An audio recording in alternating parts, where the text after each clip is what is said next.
بسم اللہ الرحمن الرحیم. السلام علیکم. پروگرام آپ کی صحت کے ساتھ میں ہوں آپ کا میزبان ڈاکٹر منصور نورانی. ناظرین، صحت کے حوالے سے آج ہم نے اپنے پروگرام میں جس مرض کو موضوع گفتگو بنایا ہے وہ ہے تھیلیسیمیا. تھیلیسیمیا بچوں میں پایا جانے والا ایک ایسا مرض ہے جو کسی بیکٹیریا، جراثیم یا وائرس سے پیدا نہیں ہوتا، بلکہ بچوں کو ان کے والدین کی جانب سے ورثے میں ملتا ہے. یہ ایک ایسا جینیٹک ڈس آرڈر ہے جس میں تھیلیسیمیا کے متاثر بچوں میں ہیموگلوبن کی شدید کمی واقع ہو جاتی ہے، اور جس کی وجہ سے جسم کے تمام اعضاء اور ٹیشوز میں آکسیجن کی کمی واقع ہو جاتی ہے، اور ایسے بچوں کو بلڈ ٹرانسفیوژن کی ہمیشہ ضرورت رہتی ہے. ہم نے اپنے اسٹوڈیوز میں آج اس مرض پر بات چیت کے لیے جن ڈاکٹروں کو مدعو کیا ہے وہ ہیں جناب کنسلٹنٹ ہیماٹولوجسٹ ڈاکٹر ثاقب انصاری صاحب، اور ان کے برابر والی نشست پر تشریف فرما ہے کنسلٹنٹ ہیماٹولوجسٹ ڈاکٹر شفق جہاں زیب. آپ دونوں کی آمد کا شکریہ. ناظرین، اب پروگرام کا آغاز کرتے ہیں ڈاکٹر ثاقب انصاری سے اس سوال کے ساتھ کہ تھیلیسیمیا کا مرض آخر ایک ایسا مرض ہے جو صرف بچوں میں پایا جاتا ہے، اس کی کیا وجوہات ہیں؟ جی ڈاکٹر بسم اللہ الرحمن الرحیم. دیکھیے، یہ ایک ماروثی بیماری ہے، اور عام طور پہ ماروثی بیماریاں پیدائش کے چند ماہ، چند دن یا چند سال بعد ظاہر ہو جاتی ہیں. یہی بڑی وجہ ہے کہ تھیلیسیمیا کا مرض بچوں میں پایا جاتا ہے. مزید اس کی یہ تفصیل کہ بچوں میں کس عمر میں کون سا تھیلیسیمیا پایا جاتا ہے، تو میرے آپ کی اجازت سے یہ سوال میں ڈاکٹر شفق کی طرف ٹرانسفر کروں گا کہ ماں باپ جب مائنر ہوتے ہیں تو بچوں میں جو میجر آتا ہے تو کتنی قسمیں ہیں، تو اس کو تھوڑا سا ذرا مزید آپ کی اجازت سے. بالکل. تھیلیسیمیا کو اگر ہم بنیادی طور پہ دیکھیں تو اس کو ہم بیسیکلی دو اس میں ڈیوائڈ کرتے ہیں. ایک ہوتا ہے الفا تھیلیسیمیا، ایک ہوتا ہے بیٹا تھیلیسیمیا. ہماری جو پاپولیشن ہے اس میں جو زیادہ کامن ہے وہ بیٹا تھیلیسیمیا ہے. اچھا، سیویرٹی کے حساب سے اس بیٹا تھیلیسیمیا کو بھی پھر 3 حصوں میں ڈیوائڈ کیا جاتا ہے. ایک ہوتا ہے بیٹا تھیلیسیمیا مائنر، جن کو ہم کیریئر کہتے ہیں. دوسرا ہوتا ہے بیٹا تھیلیسیمیا انٹرمیڈیا، اور پھر ہوتا ہے بیٹا تھیلیسیمیا میجر. جو بیٹا تھیلیسیمیا مائنر ہے، یہ کیریئر ہے. یہ بالکل ایسے ہی ہوتے ہیں کہ جیسے کہ نارمل لوگ، لیکن یہ وہ لوگ ہوتے ہیں جو کہ آگے اس ڈیزیز کو ٹرانسمٹ کرنے کا سبب بنتے ہیں. 2 بیٹا تھیلیسیمیا مائنر کی اگر آپس میں شادی ہو جائے تو آنے والی نسل میں ہر دفعہ 25% یہ چانس ہوتا ہے کہ اولاد میں بیٹا تھیلیسیمیا میجر ہوگا. دوسری جو ٹائپ ہوتی ہے بیٹا تھیلیسیمیا انٹرمیڈیا، ہوتی ہے میجر کی طرح ہے، لیکن اس میں جو سمٹمز کی پریزنٹیشن ہے وہ تھوڑی لیٹ ہوتی ہے. تیسری جو سب سے امپورٹنٹ ٹائپ ہوتی ہے بیٹا تھیلیسیمیا میجر، یہ وہ ٹائپ ہوتی ہے جو سب سے زیادہ افیکٹڈ ہوتی ہے، سب سے زیادہ کمپلیکیشنز کا شکار ہوتی ہے، اور یہ وہ ٹائپ ہوتی ہے جو سب سے زیادہ توجہ کا جن کو ضرورت ہوتی ہے. جی، تو اس میں ڈینجرس کون سی ہے؟ سب سے زیادہ ڈینجرس بیٹا تھیلیسیمیا میجر ہے. یہ وہ بچے ہوتے ہیں جن کو سمٹمز 6 مہینے کی عمر سے شروع ہو جاتے ہیں، اور اس کے بعد ہر مہینے بلڈ لگنا، ڈیزیز کی کمپلیکیشن جسے ہم کہتے ہیں کہ فرنٹل بوسنگ، ناک کی برج کو ڈپریس ہو جانا، شدید خون کی کمی کا شکار ہونا، تلی کا بڑھ جانا، اور فیلئر ٹو تھرائیو، یعنی کہ بچے گرو نہیں کر پاتے، اپنی ایج کے بچوں کے مقابلے میں تھوڑے سے پیچھے ہوتے ہیں، بلکہ کافی حد تک پیچھے ہوتے ہیں. ڈاکٹر صاحب، میں آپ سے سوال کروں گا، ماں باپ کو کب پتہ چلتا ہے کہ یہ ان کا بچہ تھیلیسیمیا کا پیشنٹ ہے؟ جی، جب بچہ 6 سے 8-10 مہینے کی عمر میں ہوتا ہے تو اس کا پیٹ پھولنے لگ جاتا ہے، اور پیلاہٹ اس کے چہرے پہ آ جاتی ہے، اور بار بار انفیکشن کا ہونا، سینے کے خراب ہونا، ڈائریا موشن ہونا، کمزوری کی وجہ سے یہ علامات ظاہر ہونا شروع ہو جاتی ہیں. کوئی 90% سے زیادہ تھیلیسیمیا کے بچے 6 سے 8 مہینے کی عمر میں اپنی بیماری کو ظاہر کر چکے ہوتے ہیں، اور اس وقت ان کا ہیموگلوبن جو کہ خون کا تعداد ہے وہ اس قدر کم ہو جاتی ہے کہ اگر ان کو بلڈ نہ دیا جائے، ہر ماہ ان کو بلڈ نہ سپلائی کیا جائے، تو زندگی کا سفر جاری رکھنا ان کے لیے دشوار ہو جاتا ہے. چنانچہ ماں باپ کو 6 مہینے سے سال بھر کی عمر میں موسٹلی یہ معلوم ہو جاتا ہے کہ ان کے بچہ کمزور ہے. اس وقت اس بات کو بھی ڈسکشن میں لانا ضروری ہے کہ ماں باپ ایک ڈینائل فیز میں بھی ہوتے ہیں. وہ دیکھ بھی رہے ہوتے ہیں بچہ کمزور ہے، وہ دیکھ بھی رہے ہوتے ہیں کہ ڈاکٹر نے لکھ کے دیا ہے کہ ہیموگلوبن الیکٹروفوریسز ایک ایسا ٹیسٹ ہے جسے تھیلیسیمیا کا معلوم ہو سکتا ہے، جو بہت ہی کم دام میں ہر بڑے شہر میں اویلیبل ہے، مگر وہ ٹیسٹ نہیں کرا رہے ہوتے، اور وہ جس طرح بلی کو دیکھ کے کبوتر چھپتا ہے آنکھیں بند کرتا ہے، وہ آنکھیں بند کر رہے ہوتے ہیں۔ میری ان ماں باپ سے درخواست ہے، خدا را اگر بچے میں کمزوری دیکھیں، پیٹ پھولتا دیکھیں، بچے میں پیلاہٹ دیکھیں، سفید ہوتا دیکھیں، تو اس کو ڈاکٹر سے رجوع کریں۔ ہیموگلوبن الیکٹروفورسز اگر ڈاکٹر کہتا ہے تو ضرور کرائیں، اور اگر خون لگانے کی ضرورت ہے تو زندگی کا سفر جاری رکھنے کے لیے خون ضروری ہے۔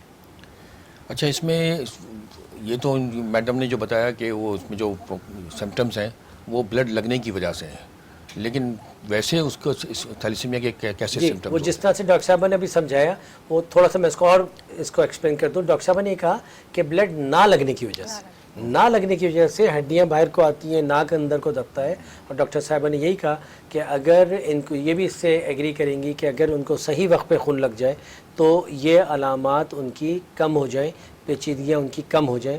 اگر صحیح وقت پہ صحیح ڈاکٹر ان کو دوائیاں دے کے بلڈ لگا کے ان کا علاج شروع کر دیں تو یہ بچے زندگی بہت حد تک نارمل گزار سکتے ہیں۔ اچھا، یہ بار بار بلڈ لگنا بھی ان کے لیے نقصان دہ ہوتا ہے؟ جی یقیناً بار بار بلڈ لگنا ان کے لیے نقصان دہ ہے۔ بلڈ لگنے کے جو مسائل ہیں اس میں اہم ترین مسئلہ جو پاکستان میں ہے وہ unavailability of the safe blood. ہمارے پاس محفوظ بلڈ کی فراہمانی ایک بہت بڑا مسئلہ ہے۔ ہمارے پاس کراچی سے لے کے پشاور تک تھیلیسیمیا کے 50% سے زیادہ بچے ہیپیٹائٹس بی یا سی کا شکار ہو چکے ہیں، اور اللہ معاف کرے اب ہمارے پاس HIV بھی آنے لگا ہے۔ تو ہمیں سب سے پہلے تو یہ میک شیور کرنا ہوگا، یہ ہماری اخلاقی ذمہ داری ہے، یہ پڑھے لکھے طبقے کی ذمہ داری ہے، یہ کالج یونیورسٹی کے اسٹوڈنٹس کی ذمہ داری ہے، یہ ہمارے سیاستدانوں کی ذمہ داری ہے، یہ ہمارے علماء کی ذمہ داری ہے، جو بہت حد تک وہ ادا بھی کر رہے ہیں۔ اور اب جو ٹی وی کے ذریعے، آپ کے وینس ٹی وی کے ذریعے جو آگاہی پھیلائی جا رہی ہے، اور دیگر ٹیلی ویژن اسٹیشن سے جو آگاہی پھیلائی جا رہی ہے، ہم یہ بات محسوس کر رہے ہیں کہ اساتذہ کرام، علماء حضرات اور ہمارے اسٹارز جیسے شاہد آفریدی، ہمایوں سعید، یہ لوگ جب ٹویٹ کرتے ہیں کہ جی بلڈ چاہیے، بلڈ دو، تو ہزاروں لوگ بلڈ دینے نکل جاتے ہیں۔ علماء کرام جب کہتے ہیں کہ بلڈ دو تو ہزاروں لوگ بلڈ دینے نکل جاتے ہیں۔ اساتذہ جب کہتے ہیں، ٹی وی سے جب یہ خبریں جاتی ہیں کہ خون کی ضرورت ہے تو نوجوان بلڈ دیتے ہیں۔ ہمیں محفوظ خون چاہیے۔ ہم سے جب کوئی کہتا ہے کہ جیل جا کے بلڈ لے لو تو ہم نہیں جاتے۔ ہم سے کوئی کہتا ہے یونیورسٹی جا کے خون لے لو تو ہم بھاگ کے جاتے ہیں خون لینے کے لیے۔ محفوظ خون چاہیے۔ اچھا، اس میں لیور اور اسپلین پر بھی کوئی اثر پڑتا ہے؟ جی ہاں، جب خون کم ہوتا ہے تو اس کو تھوڑا سا ڈاکٹر صاحب ذرا تفصیل سے بتائیے گا کہ ہیپیٹس پنیومیگالی، ایکسیمیگلی، ہیمیٹوپائسس کے جو معاملات ہیں وہ ناظرین کو ذرا صحیح سے سمجھ میں آئے۔ اچھا، یہ بیسیکلی تھیلیسیمیا میں مسئلہ ہے خون کی کمی، کیونکہ آپ کا ہڈی کا گودا صحیح خون بنا نہیں پاتا۔ اچھا، جب صحیح خون بنا نہیں پاتا تو دوسری وجہ ان میں خون کی کمی کی یہ ہوتی ہے کہ جو خون بنتا ہے اس کی کوالٹی نارمل لوگوں کے خون کے مقابلے میں تھوڑی کم ہوتی ہے۔ یہ خون جلدی ٹوٹ جاتا ہے، اسی لیے ان کو ہر مہینے خون لگانا پڑتا ہے۔ یعنی کہ ایک تو خون بن نہیں رہا، دوسرا جو خون بن رہا ہے وہ جسم میں جا کے جلدی ٹوٹ رہا ہے۔ عمومی طور پہ یہ جو خون ٹوٹتا ہے وہ تلی میں جا کے ٹوٹتا ہے، تو تلی بڑے ہونے کی وجہ ایک ہی ہوتی ہے۔ دوسری ایک ٹرم ہوتی ہے ایکسٹرا میڈولری ہیمیٹوپوئسس، یعنی کہ جب ہڈی کا گودا کام نہیں کر رہا تو دوسری جگہوں سے، جگر سے اور تلی سے خون بننا شروع ہو جاتا ہے۔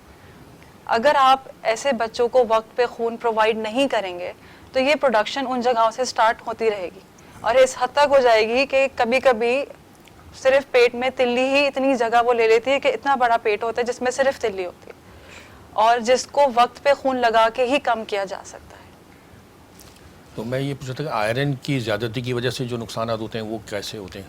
بالکل، اچھا، آئرن کی زیادتی کی وجہ سے جو نقصان ہوتا ہے، آئرن کے اندر ٹینڈنسی ہوتی ہے کچھ اسپیسیفک جگہوں پہ جا کے ڈپازٹ ہونے کی، جیسے کہ ہمارا اوپر کی طرف پچیٹری گلینڈ ہوتا ہے جو کہ ساری گروتھ ہارمونز، سارے گونیڈل ہارمونز وغیرہ سیکریٹ کرتا ہے۔ دوسرا وہ جا کے جوڑوں میں ڈپازٹ ہو جاتا ہے۔ تیسرا یہ ہمارے پینکریاس میں جا کے ڈپازٹ ہو جاتا ہے، جس کی وجہ سے ڈائبٹیز ان بچوں میں ڈیولپ ہو جاتی ہے، برونز ڈائبٹیز جس کو ہم کہتے ہیں۔ تو یہ ساری جو کمپلیکیشنز ہوتی ہے اس کو ہم سیکنڈری ہیموکرومیٹوسس کہتے ہیں۔ اسی لیے جس طرح سے آپ بلڈ لگا رہے ہیں اسی طریقے سے آئرن نکالنا بھی بچوں میں بہت ضروری ہے۔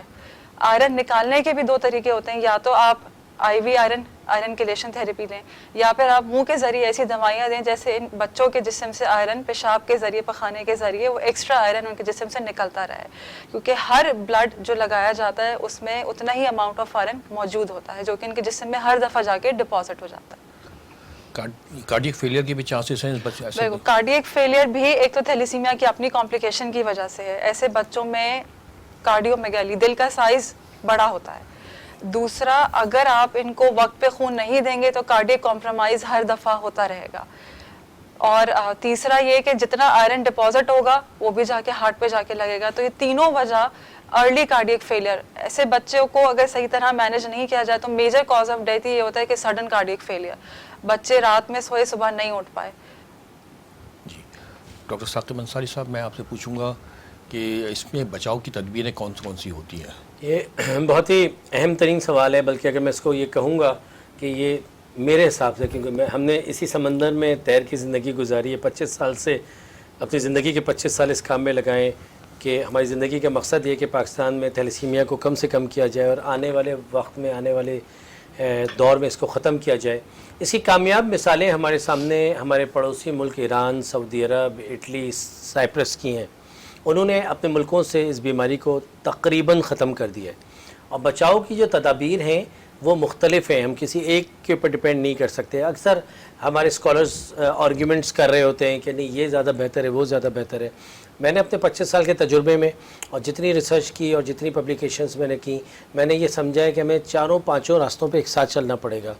ہم ایک ایک کر کے لیتے ہیں، ایک مستقل جستجو اور محنت کر کے ہمارے ادارے Umair Sana foundation, national institute of blood diseases, انہوں نے ایک قانون بنوایا مختلف تنظیموں کے ساتھ مل کے، پاکستان تھیلیسیمیا فیڈریشن، کہ جی 4 صوبوں میں ہم نے یہ قانون بنوا دیا ہے کہ شادی سے پہلے تھیلیسیمیا کا ٹیسٹ ہونا چاہیے۔